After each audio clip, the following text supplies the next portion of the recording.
السلام علیکم ورحمۃ اللہ وبرکاتہ۔ آج کی ویڈیو ہماری حضرت عیسیٰ علیہ السلام پر ہے، جن پر مقدس آسمانی کتاب انجیل نازل ہوئی تھی اور ہمارے اللہ پاک کے طرف سے پیغمبر بھیجے گئے تھے۔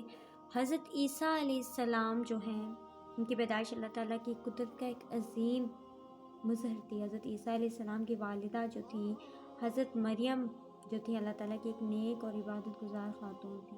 جس طرح اللہ تعالیٰ نے حضرت آدم علیہ السلام کو اپنے حکم سے بغیر ماں باپ کے پیدا فرمایا، اسی طرح اللہ تعالیٰ نے حضرت عیسیٰ علیہ السلام کو بغیر ماں باپ کے پیدا فرمایا تھا۔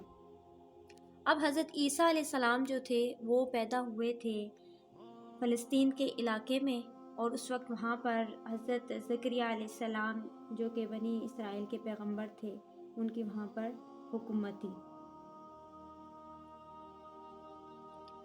لیکن یہود نے کیا کیا، وہاں پہ ان کی حضرت زکریہ علیہ السلام کی نافرمانی اور تکذیب کرتے ہوئے توریت میں بھی اپنی مرضیاں کر کے اس میں تبدیلیاں کر لی تھی۔ جب اس کے بعد جب بیت المقدس کے حالات مسلسل خراب ہوتے گئے تو حضرت مریم علیہ السلام اور حضرت عیسیٰ علیہ السلام دونوں کہاں چلے گئے؟ مصر میں چلے گئے۔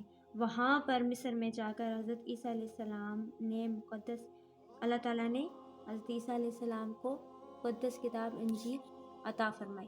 اس کے بعد جہاں پر حضرت عیسیٰ علیہ السلام اور دیگر انبیاء کرام کی طرح اپنی قوم کو اللہ کی دین کی طرف دعوت دی اور انہیں صرف ایک اللہ کی عبادت کی تعلیم دی۔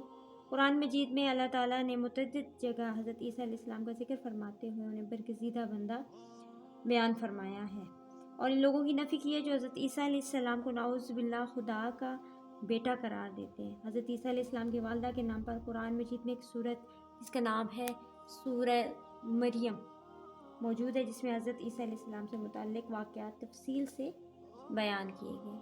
اب ہم آگے آتے ہیں اور دیکھتے ہیں کہ حضرت عیسیٰ علیہ السلام پر کون کون سے معجزات اتارے گئے۔ سب سے پہلا معجزہ ان کے پاس یہ تھا، کیونکہ اس دور میں کیا ہوتا تھا، حضرت عیسیٰ علیہ السلام کے زمانے میں حکمت کا جو شعبہ تھا وہ زوروں پر تھا۔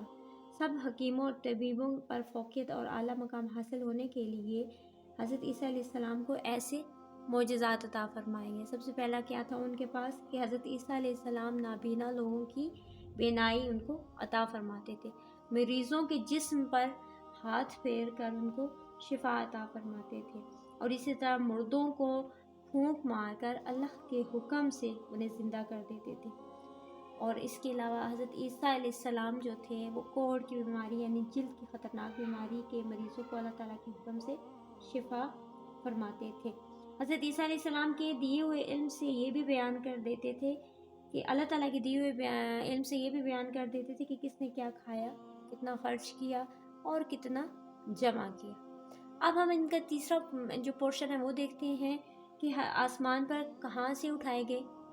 حضرت عیسیٰ علیہ السلام کے علاقے میں رومیوں کی حکومت تھی، اور یہاں پر حکومت کی طرف سے کافر حکمران جو تھا نا وہ مقرر ہوا تھا۔ یہودیوں کے بھڑکانے پر اس نے کیا کیا، اپنے جو اس کے تھے آگے اس کے اہلکار تھے ان کو بھیجا کہ آپ نے حضرت عیسیٰ علیہ السلام کو نعوذ باللہ شہید کر دیا جائے۔ تو تاہم اس نے ایک دن کیا کیا، حضرت عیسیٰ علیہ السلام اپنے گھر کے اندر ایک گروہ سے مخاطب تھے، تو بادشاہ کے سپاہیوں نے گھر کا محاصرہ کیا، لیکن اللہ تعالیٰ نے حضرت عیسیٰ علیہ السلام کو آسمان پر اٹھا لیا۔ حضرت عیسیٰ علیہ السلام کو وہاں پر نہ پا کر سخت حیران ہوئے۔ پھر اللہ تعالیٰ نے حضرت عیسیٰ علیہ السلام کی جگہ ان کے ہم شکل ایک آدمی کو وہاں بھیج دیا۔ دشمنوں نے اس شخص کو سولی دے دی اور سمجھتے رہے کہ ہم نے حضرت عیسیٰ علیہ السلام کو صلیب پر چڑھا دیا۔ آج بھی مسلمانوں کے عقیدے کے مطابق حضرت عیسیٰ علیہ السلام قیامت کے نزدیک دنیا میں دوبارہ تشریف لائیں گے۔ تو یہ تھی آج کی ہماری انفارمیشن جو کہ حضرت عیسیٰ علیہ السلام کے بارے میں تھی۔ امید ہے کہ آپ لوگوں کو اس سے بہت سی اسلامک انفارمیشن ملی ہوگی، دوسروں تک بھی شیئر کریں، اور خود بھی اس عمل سے مزید اگر کہیں آپ کو کتابیں ملتی ہیں قرآن پاک میں، اگر مزید کے واقعات کی تفصیل جاننا چاہتے ہیں تو سورہ مریم جو ہے اس کو پڑھیں، اس کی تفسیر پڑھیں، تو آپ کو اور بھی بہت سی انفارمیشن ملے گی۔ جزاک اللہ۔